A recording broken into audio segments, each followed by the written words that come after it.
Mesdames et messieurs, l'heure est grave. Nous venons d'apprendre que deux individus tenteraient de réunir les boules de cristal afin de ressusciter le tyran Freezer. Pour les plus jeunes d'entre vous, rappelons que Freezer est tristement célèbre pour avoir détruit la planète Vegeta avant de réserver le même sort à la planète Namek où il fit preuve de ses talents de transformiste.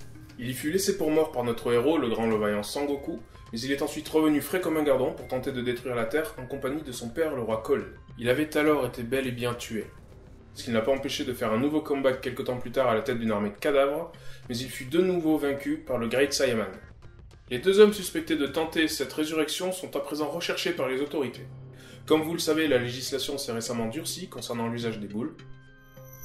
On me signale que les deux individus auraient retrouvé la dernière boule de cristal et qu'ils auraient ressuscité Freezer. Mais que notre héros, le grand Levaillant Sangoku, se préparerait à intervenir. Parce qu'il est vivant en ce moment, apparemment. Coup de bol. Tout va très vite comme vous le voyez, mais vous pouvez compter sur toutes nos équipes pour vous tenir informés en temps réel. Gardons espoir. Et j'en profite aussi pour souhaiter une bonne fête à tous les paternes. N'oublions pas qu'à la Saint-Paterne, c'est à l'ancienne qu'on fait du moderne. Ah, il faut revenir Freezer. C'est bien, il est cool Freezer. Ah, il faut revenir l'homme-chat aussi. Karine? Non, l'autre. Et Luna? Mais non, Luna, c'est la chatte à Sailor Moon.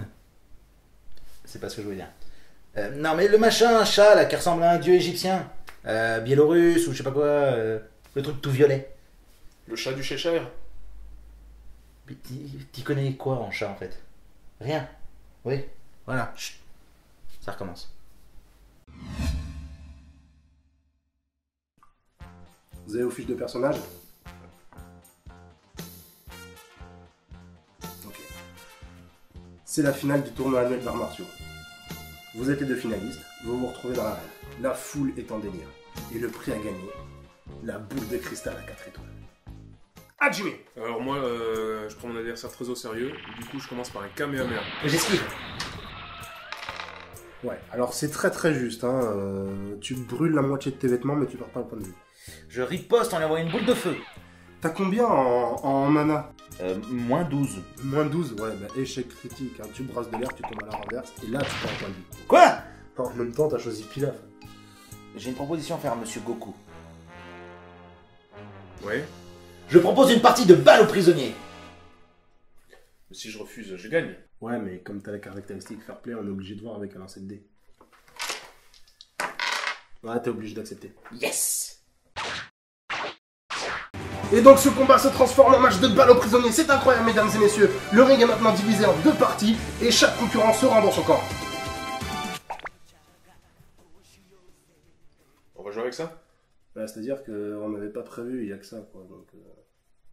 Attention mesdames et messieurs, c'est parti!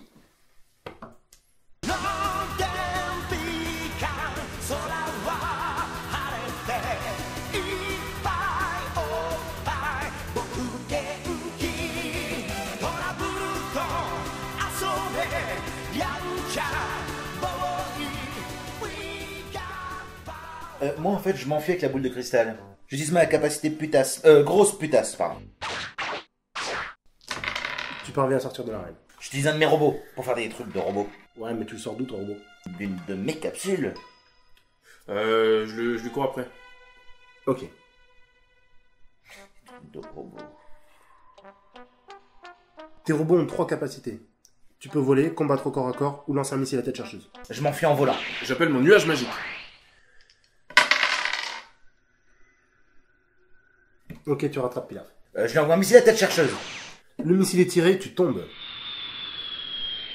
Comment ça je tombe? T'as déjà utilisé une capacité, tu peux pas en utiliser 2 dans le même tour, du coup tu tombes. Moi, je fais des loopings pour éviter le missile. Non, mieux. Je fonce vers un immeuble.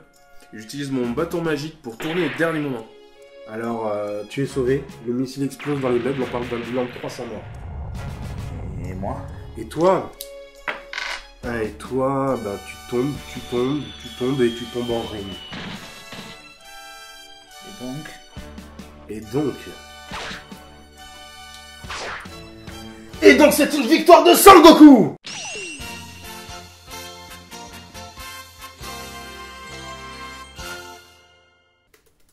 Tu fais quoi? J'écris une fanfic Dragon Ball. Ah, c'est cool. Ça raconte quoi? Alors, c'est Trunks, il retourne dans le passé, et là il baisse Sangoten. Quoi? Non, mais dans l'histoire ça a un sens. Parce qu'en fait, la première fois que Trunks il est retourné dans le passé, il a créé un futur alternatif, un peu comme Doc Brown et Marty McFly. Du coup, dans la réalité où il est maintenant, Sangoten, c'est sa mère. Quoi? Ouais. Et donc là, il prend son over-trottinette temporelle et paf, il met une cartouche à Sangoten. T'aimes bien ou pas? Moi, j'aime bien. Alors nous avons reçu une question qui nous vient de John. Pourquoi les boules de cristal ne s'appellent pas les boules du dragon? Parce que tous les dragons sont femelles. Comme dans Jurassic Park. Oui. Femelles et mi-grenouilles. Une question de Jean. Est-ce que le nuage supersonique va plus vite que le bâton magique s'allonge? Question assez compliquée. C'est mathématique. Oui, physique et mathématique, je dirais même. Par exemple, tu vois, un nuage supersonique, à la base ça va vite. la Ça va théorie vite de parce que relativité il y a d'Einstein. super et il y a Sonic. Tout Sonic, dépend il du est bleu, mais le référentiel. nuage, en il est fait. jaune.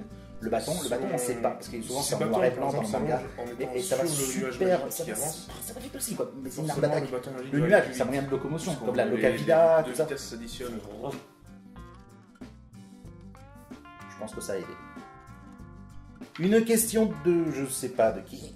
Est-ce que vous voulez m'épouser? On sait pas, c'est anonyme. Ce qui n'est pas un prénom. Là, comme ça, c'est chaud. On a une question de Sacha du Bourg-Palette. Ouh, attention, les informations privées. Est-ce que Shenron est de la famille du professeur Shen?